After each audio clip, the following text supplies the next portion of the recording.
with a few questions from the media here. Steve Jewin, we'll start with you. Jason, thank you for the time today. You had an excellent outing against Jordan Main in your last fight, and now you're getting to fight the legendary Benson Henderson, former WEC and UFC lightweight champion. What does that mean for you at this point in your career?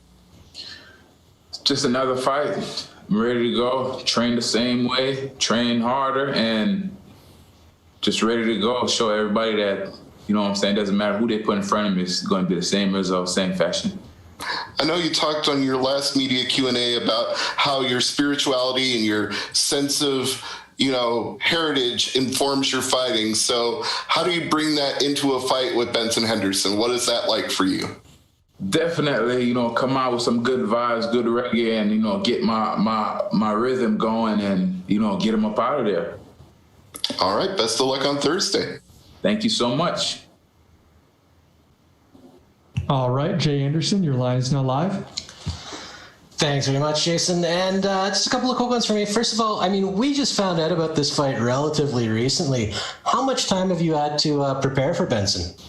Well, I haven't stopped training since the Jordan Main fight. I went right back into the gym. I'm a guy who lives in and out the gym. If I'm not training, I'm working outside the gym. I'm always doing something physical, always being active. So life it's like I'm training daily. And just one other for me, do you find that people sleep on you a little? Because, you did fight Colby Covington early in your career. You've got the win over Diego Lima. You had the Ultimate Fighter experience. Do you find that you get overlooked a little? I'm used to it now. So I use it as something to put more fuel inside of me. Like, all right, I'm being overlooked. Wrong guy, watch. So definitely yes, to answer your question. Donna? Hi, Jason. How's it going? This is, of course, a massive fight. When you look at your record, the only person who really on your record has this sort of level of renown in the division or in the sport is maybe Colby Covington, and you would have fought him very early in your career. Talk to me a bit about what it means to be fighting such a massive name. Well, that's something that I do, beat massive name and take on big moments and, dethrone the odds. That's just something that I'm here for. And, I'm looking forward to support everybody party that's having that, Ben Henderson is the same guy and he's going to come in and do what he do. No, it's going to be Jason's show. He is a definite contender in the division below. Do you feel like you put yourself immediately into the contention for this for Douglas Lima's belt with a win over someone like Benson Henderson? Well, it's up to the odds and Bellator to make that call. Me, I just have to go and deliver and do what I know how to do. And if I have to do more work other than that, I'm willing and able to do it. My mind is not closed and saying, yeah, once I beat Ben Henderson, this is it. No, once I beat Ben Henderson, if something come available, go back to the gym, train, and do the same thing again to when they're like, man, I'm tired of Jason Jackson. Man, this is the toughest test of your career for sure. How important is it that you have had a previous chance to fight within the sort of the COVID bubble in Bellator, and you're prepared for that, the quarantine when you get in there? You've been able to adjust your training and be in there with no crowd, and now you're very much almost like a veteran of this weird time to be fighting in. Yeah, well, I'm a survivor. Adapting and adjusting is like one of my strongest part of, just being alive. Just adapting to the weather, adapting to circumstance, just make it work without complaining. That's one of my strong points.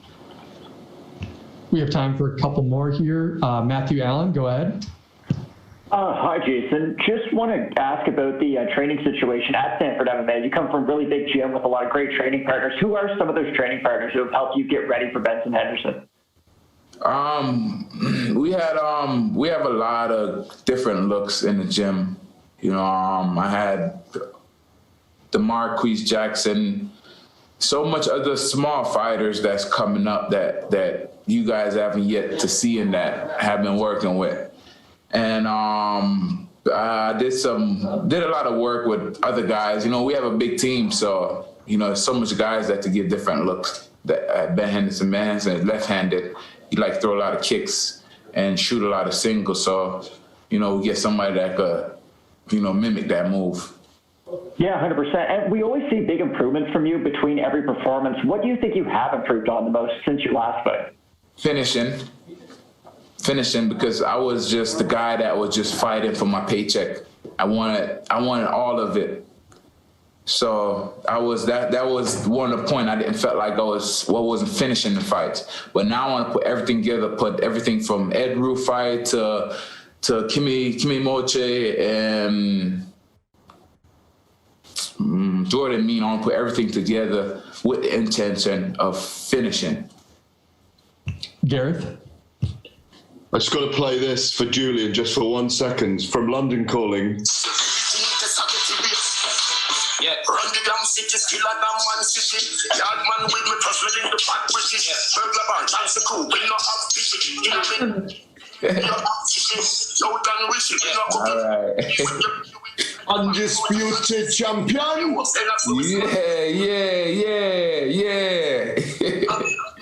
No, the thing said. Vibes up, London man. You know that song, don't you? Of course. Yeah, man, we got that one, Bridge in Linton. I always play that. There you go. Linton Vessel. Exactly. Yes. What's not? I mean, we spoke last time. What's nice about you is that you talk about how fighting for you comes so much from the core. Yeah. And that's why I was playing that music, because there's a core in you that brings you into this sport, isn't it? Absolutely. That's what drew me to the sport. You know, it's just natural, organic. And do you draw on that when you're fighting someone like Benson Henderson? Because we know how experienced he is, what a name he is. He's a fantastic name for you to have in the win column on your resume, isn't he? Yes. And Iron Will is what's going to beat him and dethrone him. My Iron Will. The fact that I don't give up or quit, and I won't stop. It's always great to see you, Jason. I can't wait to meet you in person. Awesome. Thank you for all the good energy and the positive vibration. Yes, thank you. Bye. Stephen, go ahead.